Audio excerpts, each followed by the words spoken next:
All right. What's going on? What's going on?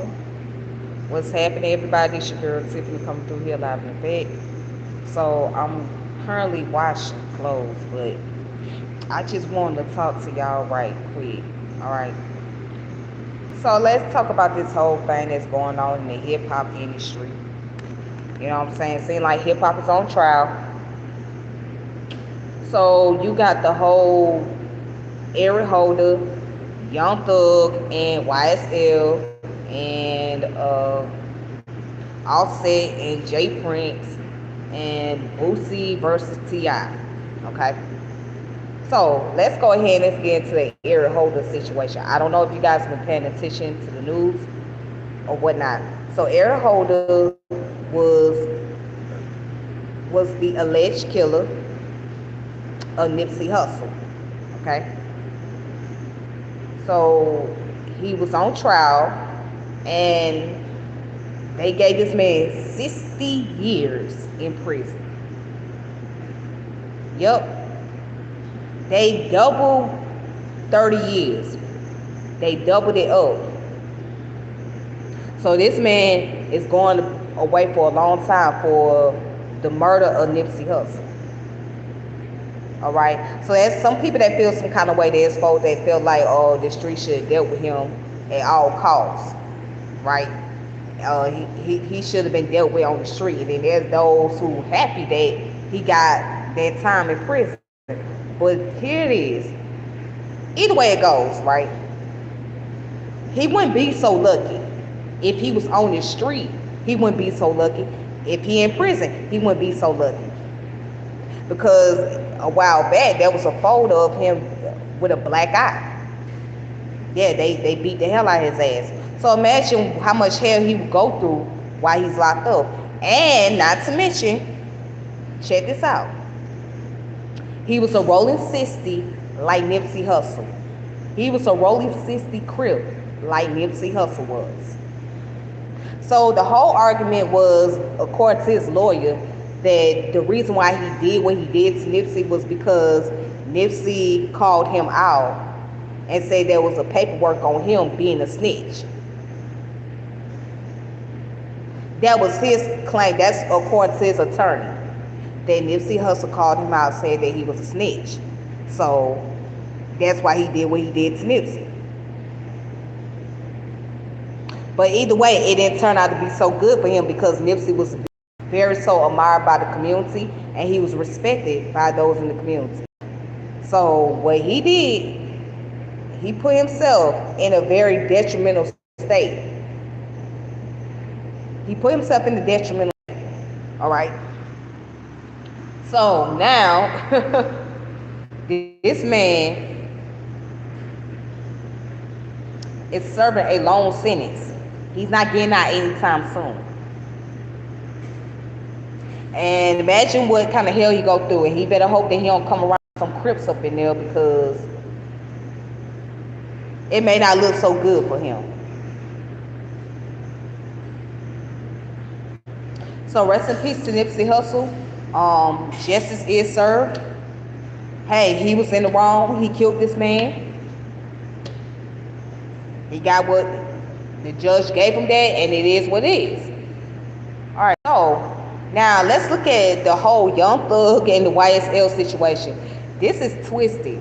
This is one thing that's really twisted because there's a lot of question that goes around here. But I knew this. I knew this shit. I said it before. Somebody in that organization is going to turn on that boy. And there was a couple people that did it. But this individual allegedly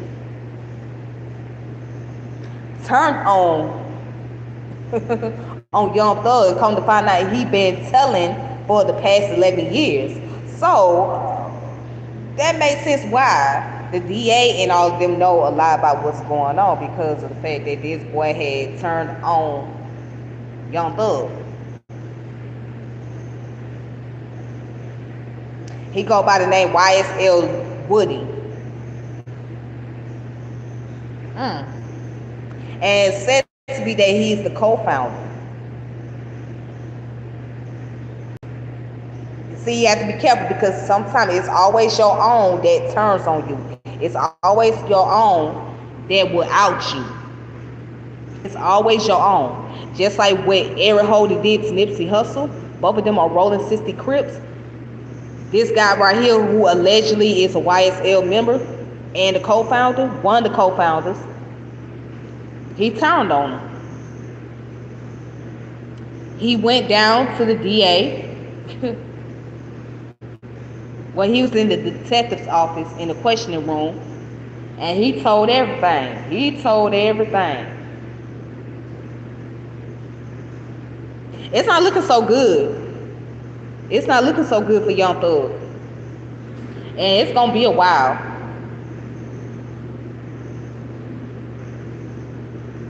It's not looking so good. So it's been almost a year since Young Thug been in the system. Almost a year. And then people want to argue about the hip-hop lyrics. Well, let me say this. Yes, lyrics are a form of art. They are a form of art. But at the same time, if you sit up there and you telling on yourself, that's not a form of art. If you bragging about what you did and you know that you got eyes watching you and you got people that's listening to your music and you saying things like, let's take it to trial, then yes, they gonna take that shit to trial. They gonna use that in the trial because you put it in the music saying that, hey, let's take it to trial. So therefore, you put yourself out there. So I can't really feel sorry for Young Thug because once you gotta be mindful what you say. You can't say too much, even in songs, because you don't know who's listening. So the court system may not do nothing, but the streets, when they hear something like this, then yeah, it's a chance that somebody might try to seek revenge or looking for vengeance. Okay. Now, let's talk about what else I want to talk about. So let's talk about this whole thing with Jay Prince and Offset. So this whole Jay Prince and Offset is just like really, I'll say it's goofy, but it's messed up because for one, let's start with Takeoff. Takeoff passed away back in 2022. Okay, over some dice game that happened out there in Houston, Texas. Quavo was shooting dice, and Quavo got mad with the guy, and the guy turned around, pulled the gun out, and shot Takeoff. So Takeoff was not the intended target, but he ended up getting shot in the back of the head, and he lost his life. So now it's been an uproar ever since. So Quavo been accused being the blame of all of this. And then now Jay Prince looked like he blaming Offset. So Offset, and he was coming for Offset on $1 million podcast or whatever the name of that podcast. He was coming for Offset. He was saying all kind of stuff to Offset, and it really pissed him off. It pissed Offset off. So Offset was going in and whatnot. I feel like this as an older gentleman, Jay Prince, I don't feel like he should have said anything or came at that boy like that. You know what I'm saying? I mean, if somebody who claims to have an OG status, right, for anything, you should impart wisdom. You should impart education to the young people. You know what I'm saying? Because you've been out there, you live that life, etc. You should impart that wisdom. But it's not a good look on his end to come at that boy. It's really not. It doesn't look good for him to be an older guy to come at him.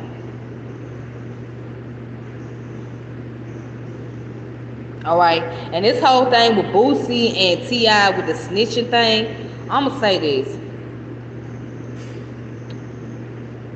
I understand where Lil Boosie is coming from. I totally get that.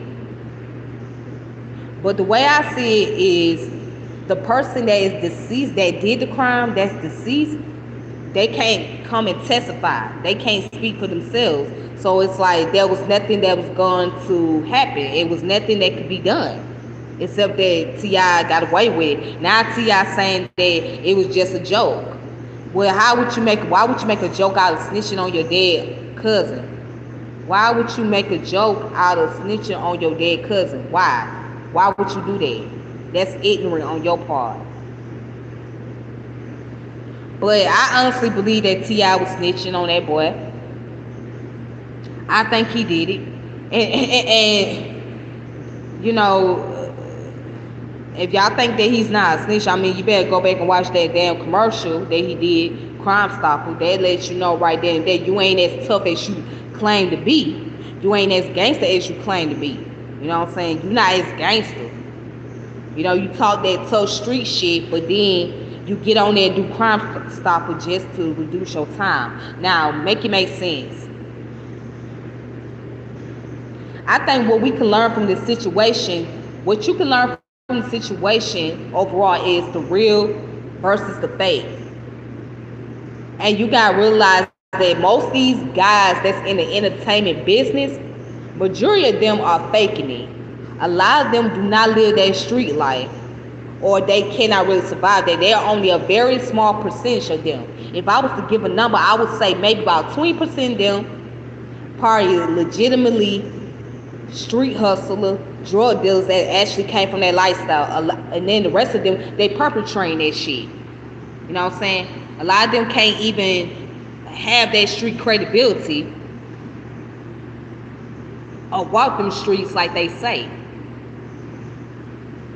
Because there's so much politics in the streets. It's so much politics that you have to go through.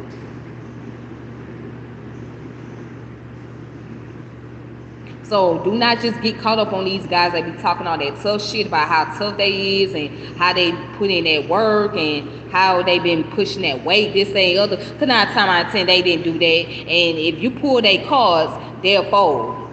I'm going to say it again. If you pull the card, they'll fold. But anyways, y'all, that's all I want to say. May peace and power elevation be to all you. This your girl Tiffany, and I hope y'all have a good one. Peace.